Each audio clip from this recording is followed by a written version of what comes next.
Nais kong dalhin sa inyo ngayong umaga ang message ng Panginoon na pinamagatang choose. O, di ba? Sabihin natin lahat, choose. Mamili ka. Magdesisyon ka. Choose. Life is full of choices. Tama? Ang buhay, mga kapatid, ay punong-puno ng mga choices. Nandito kayo ngayon kasi pinili niyong pumunta. Yung mga wala dito ngayon, kasi pinili nilang hindi pumunta. Hindi ka aksidenteng narito. You made a choice. You decided to come. You choose to be here. That is why life is full of choices. Ngayon, mga kapatid, ang lahat ng mga desisyon natin, nakikinig na ba kayo? Please listen very carefully. Kasi alam niyo, ang hirap-hirap mag-preach. Mas mahirap pa yung may burden ako na sana makinig ka. Kung pwede lang, kukwelyuhan kita dyan na sabihin ko, makinig ka. Okay? Please listen very carefully because I don't want you to miss God's speaking to you.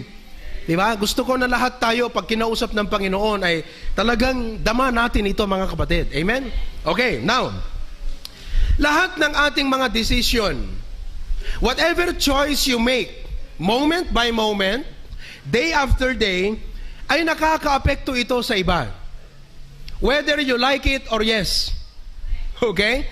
Ang lahat ng decisions natin at mga ginagawa natin, may epekto ito sa iba. Kaya, napakahalaga na tayo ay gumawa ng tamang desisyon.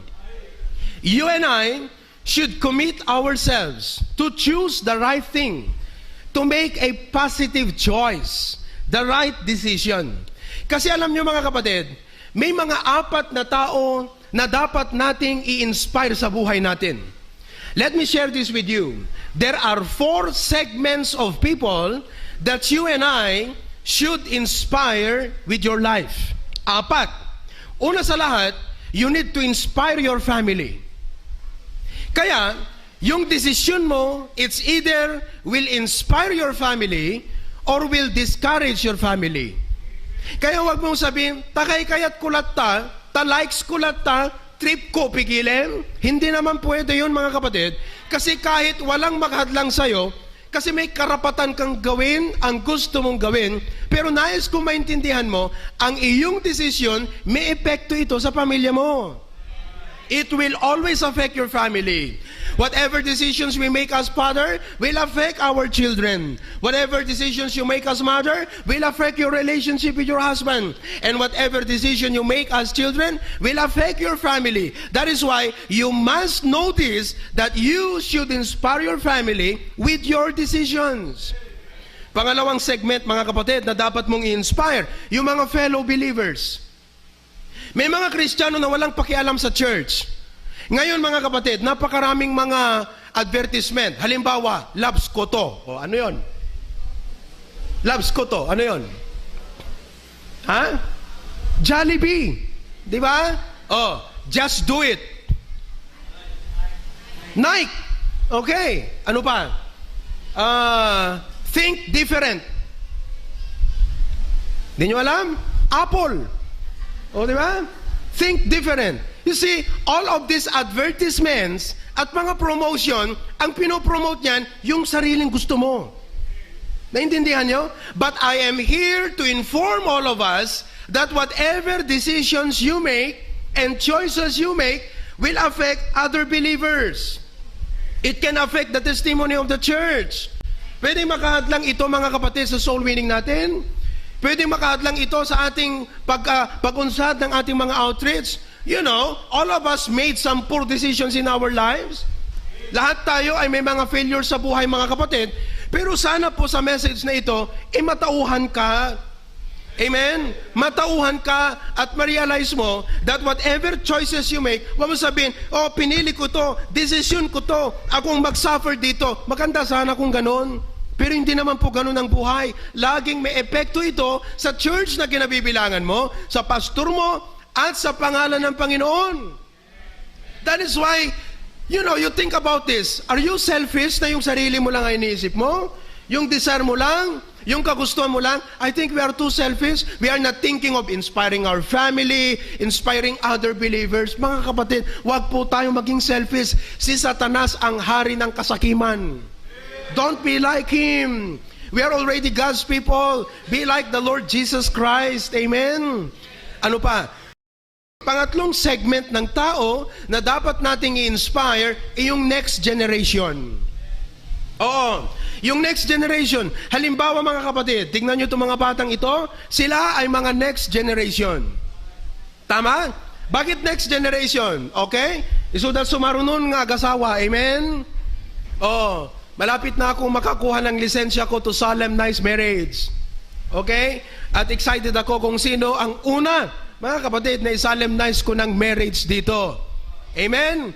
Oh, siguro, pag yung unang i-solemnize ko yung marriage, libre ang singsing. Wow! Di ba? Okay? 1K. Okay lang ba?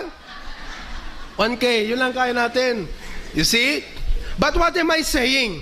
Mga kapatid, isipin mo naman, sana yung hakbang na gagawin mo, ay masasabi mong sa mga next, ganito, tularan nyo ako.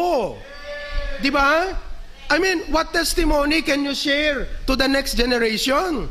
Alam niyo itong mga batang ito, pag wala silang makita na kapangyarihan ng Panginoon sa ating mga buhay ngayon, mundo ang kanilang susundan. Mundo ang mag-iimpluwensya sa kanila. Mundo ang maghuhubog sa kanila. Pero kung meron silang mawitnessan at makita na mga wonderful works of God sa buhay natin, mga kapatid, susundan nila ang Diyos natin.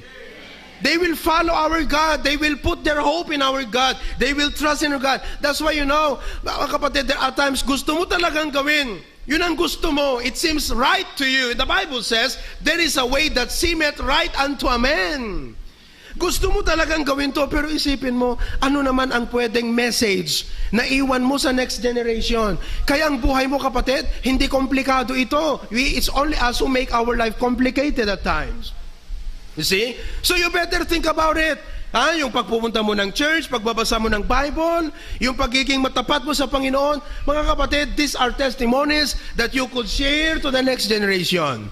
Kaya tanungin kita, yung buhay mo ngayon, pwede bang tularan ng mga next generation? Kung lahat kaya ng mga susunod na henerasyon ay kagaya mo, anong klaseng church meron tayo 10 years from now? Diba? Kayong mga mas unang young people, kayo mga college student, kayo mga young professionals, kung gagayahin nitong mga bata ang inyong buhay, anong klaseng church meron tayo 10 years from now? Baka 10 years from now, ang church natin ay puno ng mga pasaway na membro. Puno ng mga membro na on and off, umaten kung gusto niya, hindi nagta-tithes, hindi sumusuporta sa pastor. Kaya isipin mo to, kung lahat kaya ng mga susunod ay kagaya ko, anong klaseng church meron kami? Huwag po tayo maging selfish, mga kapatid. Alam ko, pinepenetrate ka ng salita ng Diyos na ito, itong part na ito, pinepenetrate. I feel that somebody here is being penetrated by this point. Oh, yung nag-amen siya na yon. Yung hindi naman nag-amen siya pa rin yun, because silence means yes. Pang-apat na segment ng tao na dapat nating i-inspire, hindi lang yung ating family, hindi lang yung ating fellow believers, hindi lang yung next generation. Pang-apat na segment is the world around us. Tama? The world around us. Etong mundo. Diba? Sino sa inyo ang may mga... Sino dito iti ada kaubraan ng unbeliever? Tanga tayo naman di manan? Kinakmanog ding-ding kayo, kakabsat? Oh. Tulitin ko yung tanong, sino ang mayroong katrabaho dito na unbeliever? Oh, tanong, ang buhay mo ba ay inspiration sa kanya? Ha? Nakaka-inspire ba ang buhay mo sa kanya? Kayo mga estudyante, baka estudyakes kayo. Ha? Sana yung buhay nyo nakaka-inspire sa mga unsaved. Na kayo ang example sa pag-aaral. Diba? Na hindi puro mga palakol ang mga grade ninyo. Okay? Kung sana mga grade ninyo ay matataas. You know, I praise God, mga kapatid. Nung Webes, nag-testimony yung isang kapatid sa Lawag. Sabi niya, meron daw silang katrabaho. Sila ni Jan. Nasaan ka na, Jan? Jan? Jan ka lang? Diyan, nandyan siya, nandyan. Okay. Anyway, walang problema. Nag-lunch sila doon sa bahay nila, Brother John. At itong taong to, na-classmate ko daw sa Northwestern. Classmate ko talaga. Oo. Tapos nung pumunta sila doon sa bahay ni Brother John, okay, nakita niya yung picture ng aktor doon eh. Di ba? Ganyan. Yan bang pastor nyo? Yan ang pastor nyo? Sabi ng dalawa, sabi nila, oh, yan ang pastor namin. Ganun ba? Na-classmate ko yan. Ang talino niyan. Well, hindi po sa pinagmamalaki. Na meron lang point na nais kong ibigay sa inyo. Kunana, isut ka naiming abayin, idi sa isut pagsaksakaran mi. Oo, di ba? Ganda nun. Kaysa di ka nagsaksakar. Di ba? Tapos sabi niya, lagi sa accountancy, classmate ko sa accountancy to eh. O, sabi niya, lagi kong hinahambing yung assignment ko sa assignment niya. At pag ano yung assignment niya, yun ang ginagaya ko, matalino yun. Nasabi ni JP, sabi niya ganyan, parang siya pa yung proud na naging classmate niya si Pastor. And for that, I am proud of our pastor. Not to make myself proud, not to brag about myself, mga kapatid, because testimony ng kapatid. Pero ang sinasabi ko, yung anong pagkakilala ng tao sa'yo. Diba? Mga kapatid, we have a world around us. These are unbelieving people. Do they see Jesus in you? Do they see the wisdom of God? Do they see the power of God? Nakikita pa nila salita ng Diyos? Nakikita pa nila na may Holy Spirit ka? Oh kapatid, you must be aware of this. Whatever you do, decisions and choices you make, whether it be at home or in the workplace, you can either inspire these people or discourage them. Kaya ito po mga kapatid. Ha? Oh, wala na akong boses. Yung mga apat na segment ng tao na dapat nating inspire. Kaya tanong, are you an inspiration to your family? Oh. Pangalawa, ikaw ba ay blessing sa mga ibang believers? Ha? Pangatlo, nakaka-inspire bang buhay mo sa next generation? Pangapat, how about the world around us? That's why today, this morning, I'd like to share with you 9 major choices that you should make in your life. Siyam. At meron po kayong mga notes, binigay ko yan sa inyo. Siyam na mga choices na dapat niyong gawin for you to inspire your family, your fellow believer, the next generation, and the world around you. Do you want to inspire others? Amen? Oh, do you want to inspire others? Oh, mahina. Do you want to inspire others? Kayo dyan, do you want to inspire others? Very good. Okay, number 1. All right. Choose to obey God despite of what you feel. Yan. Choose to obey God despite of what you feel. Oh, kung minsan mga kapatid, yung damdamin natin, kung minsan tinatamad, o kung minsan naman natatakot. Pero mga kapatid, if you want your life to inspire others, sundin mo ang Panginoon. Gawin mo yung kalooban niya, regardless of what you feel. Pastor, kasi ito kasi ang nararamdaman ko eh. Sa kanya kasi tumitibok ang puso ko eh. Di ba? Kasi pastor, nararamdaman ko ang pag-ibig niya eh. Ang gwapo-gwapo niya, text siya ng text. Caring siya sa akin, pastor eh. Lagi siya nagbibigay ng regalo. Wala namang baptist na gumagawa sa akin ng ganyan eh. Kaya pastor talaga, yun ang nararamdaman ko. Kapatid, hindi importante lang kung anong nararamdaman mo. Ang mahalaga dito, kalooban ba ng Diyos? Kasi wala pa akong nakitang Kristiyano na sumuway sa Diyos ng buhay niya blessing. Wala. Ama mga kapatid, hindi ka na blessing sa family mo, hindi ka blessing sa fellow believers, lalo na sa next generation, lalo na sa unsaved. Wala. Kaya magdesisyon ka. You want to be a blessing to others? So gusto mo yung buhay mo, gusto mo lang, selfish ka. Wala kang ginawa sa buhay mo kundi magtinda ng isda. Selfish. Yun lang. Oh, mga kapatid, it's about time that you commit yourself to obey God despite of what you feel. Can you make that commitment? Lord, help me that I will obey you despite of what I feel. Many times tayo mga kapatid, nahulog na dahil sa ating mga damdamin. Sino sa inyo ang nagkaroon ng failure sa buhay dahil sinunod nyo yung damdamin nyo? Sino sa inyo ang gumawa ng maling desisyon sa inyong mag-asawa, sa inyong mga anak, dahil sinunod nyo ang inyong mga damdamin. Diba? Kaya walang magandang idudulot ng damdamin na yan. You see, isipin mo to kapatid. You think not just about your own kapakanan, your own desire, your own gusto. You should think of this.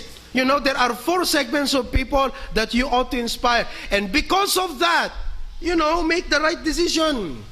Okay, number 2. Ano pa ang dapat mong gawin? Choose to put God first, despite of other pressing matters. Choose to put God first, despite of other pressing matters. Ano sabi ng first part sa Matthew 6:33? Seek ye first. Amen?